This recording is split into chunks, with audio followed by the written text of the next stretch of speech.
नमस्कार प्यारे बच्चों, कैसे हैं आप? मुझे उम्मीद है बहुत अच्छे होंगे, मस्त होंगे और खूब सारे मज़े कर रहे होंगे।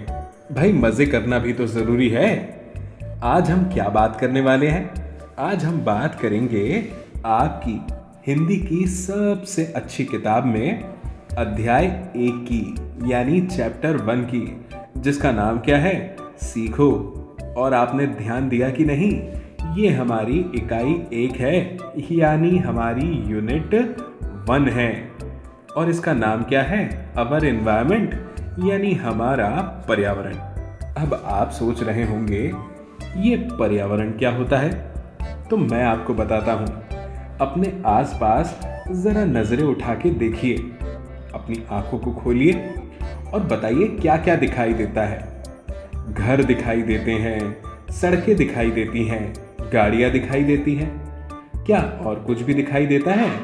देता है ना। जानवर अलग अलग दिखाई देते हैं, गाय है, भैंस है, बिल्ली है, और क्या क्या है? पक्षी दिखाई देते हैं, आसमान दिखाई देता है, नदियां हैं, पेड़ पौधे हैं और खुले मैदान हैं, खाई भी तो है। ये सब कुछ जो हमारे चारों तरफ है ना बच्चों, और जिसने हमें घेर रखा है, इसे ही हम कहते हैं हमारा पर्यावरण। तो हमारे पर्यावरण में हमें आज के लिए जो अध्याय समझना है वो है सीखो। अब क्या सीखने की बात हो रही है? हमारे आसपास जो चीजें हैं उनसे हम क्या क्या सीख सकते हैं। अब सीखते तो हमेशा अच्छी चीजें ही हैं, तो चलिए देखते हैं आज हमें क्या सीखना है। मैं पढ़ूंगा बहुत ध्यान से और आप सुनिएगा अपने कान से। तो शुरू करते हैं। सबसे पहले लिखा है, फूलों से नित हंसना सीखो, भौरों से नित गाना, तरु की झुकी डालियों से नित सीखो शीश झुकाना। अब फूलों से क्या सीखना है? हमें हंसना सीखना है। आप जब भी किसी फूल को देखते हैं तो कैसा लगता है? बिल्कुल ऐसा लगता है ना जैसे फूल जो है वो मुस्कुरा रहा है, बड़े ही सुंदर तरीके से। और फूलों को देख के मन खुश हो जाता है। जैसे एक हंसते हुए बच्चे को देखकर कैसे मन खुश हो जाता है? तो मन तभी खुश होता है जब हम किसी अच्छी चीज को देखें जो खुद खुश हो। तो फूल वैसे ही हैं।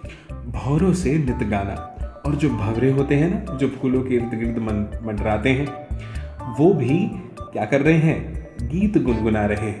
आपने देखा होगा ना, भौरे जो होते हैं वो एक अलग तरह के गीत की ध्वनि उनके पास से आती है। तो इसलिए लिखा है कि फूलों से हंसना सीख लीजिए और भौरों से सीखिए हमेशा गीत गाते रहना। तरु की झुकी डालियों से नित। अब तरु मतलब होता है पेड़। पेड़ क्या सिखाता है हमें? पेड़ हमें यही सिखाता है ना कि हमेशा झुके रहना चाहिए। ठीक है, बड़ों के सामने, छोटों के सामने। आप देखेंगे ना पेड़ की डालियाँ, जिस पेड़ में सबसे ज़्यादा फल होते हैं ना वो हमेशा झुका हुआ होता है। तो इसीलिए हमें क्या करना है? तरु की झुकी डालियों से नित सीखो शीश झुकाना। अपने शीश को झुकाना सीखना चाहिए कि कैसे हमें अपने बड़ों का, अपने बराबर वालों का सम्मान करना चाहिए और छोटों से भी प्यार से बात करनी चाहिए। आगे लिखा है, सीख हवा के झोंकों से लो, कोमल भाव बहाना। और हवा क्या करती है? कितनी कोमलता से बहती है ना। जब हवाएं चलती हैं तो कितना अच्छा लगता है हवा में जाकर खड़े होना। तो बस वही लिखा है कि हवा से हमें ये सीखना है, हवा के झोंकों से, कि कोमल भाव बहाते कैसे हैं। हमारे जो कोमल भाव हैं, जो हमारी भावनाएं हैं, हम किस तरह से उनकी अभिव्यक्ति करें, उन्हें अपने दोस्तों से, अपने परिवार वालों के सामने बताएं। आगे लिखा है, दूध तथा पानी से सीखो मिलना और मिलाना। अब देखिए कितनी अच्छी बात है। भाई जब पानी को दूध में मिला देते हैं तो समझ में थोड़ी आता है कि आप पानी और दूध को अलग थोड़ी कर पाएंगे। नहीं कर सकते ना, खुद से कैसे करेंगे? तो इसीलिए तो हमारे दूध वाले भैया जब दूध में पानी डाल के ला देते हैं तो पता नहीं चलता ना आसानी से। तो दूध और पानी से हमें क्या सीखना चाहिए? मिलना और मिलाना। ऐसे मिलो अपने दोस्तों से कि आप एक ही हो। आगे क्या है? सूरज की किरणों से सीखो जगना और जगाना। और सूरज की किरणें हमें क्या सिखाती हैं? सूरज की किरणें हमें यही सिखाती है ना कि भैया सुबह पहले उठ जाइए, जग जाइए, और जगाती भी हैं दूसरों को। कैसे?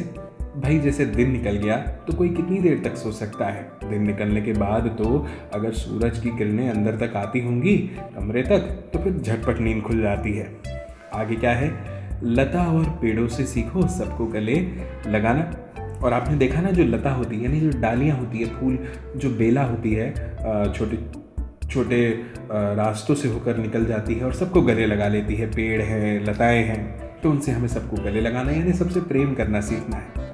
फिर आगे क्या है, दीपक से सीखो जितना हो सके अंधेरा हरना। और दीपक से यानी दिए से, दिवाली पर जो जलाते हैं, उनसे क्या सीखना है हमें, अंधेरा हरना। भाई दिया क्या करता है, दिए को जलाने से रोशनी हो जाती है, सब तरफ प्रकाश फैल जाता है, तो उससे क्या होता है, अंधेरा हरना यानी अंधेरा हट जाना, मिटा देना अंधेरे को। ठीक है, तो अंधेरे को मिटाना किससे सीखना है हमें, दिए से सीखना है। आगे है, पृथ्वी से सीखो प्राणी की सच्ची सेवा करना। भाई प्राणी की जो सच्ची सेवा है वो कौन कर रहा है, पृथ्वी ही तो कर रही है ना। आप देखते हैं किस तरह से हमारी पृथ्वी पे जो है सब लोग बड़े आराम से, आसानी से रहते हैं। पृथ्वी किसी के साथ भेदभाव नहीं करती और प्राणियों की सच्ची सेवा करती है। हम पृथ्वी को बीज देते हैं, पृथ्वी हमें पौधे देती है, फल देती है, कितना कुछ हमें पृथ्वी से मिलता है। रहने के लिए हम यहाँ पे घर बना सकते हैं। आगे है, जलधारा से सीखो आगे जीवन पथ में बढ़ना। आपने देखा होगा ना, जल की जो धारा है हमेशा आगे बढ़ती है। नदियों को देखिए, निरंतर बह रही है, आगे बढ़ रही है, समुद्र में मिल रही है। किसी से बीच में कभी रास्ता पूछते देखा कि नदी कहीं रुक गई और आपसे पूछ लिया, आप वहाँ से गुजरते कि भैया बेटा सुनो, क्या तुमने समुद्र को देखा है, मैं कहाँ से चले जाऊँ। नदी अपना रास्ता खुद बनाती है। कैसे, क्योंकि खुद निरंतर बहती चली जाती है। आगे है, और धुएं से सीखो हरदम ऊंचे ही पर चढ़ना। और धुएं से हमें क्या सीखना चाहिए, हमेशा ऊंचाई पर रहना, ऊंचाई पर चढ़ना। तो बच्चों, ये जो हमारी प्यारी सी कविता है जिसका नाम है सीखो, कैसी लगी आपको, क्योंकि बहुत ही आनंदमय कविता थी। बच्चों, अगर आपको ये PDF चाहिए तो आप NCERT की ऑफिशियल वेबसाइट पर जाके इसको डाउनलोड कर सकते हैं।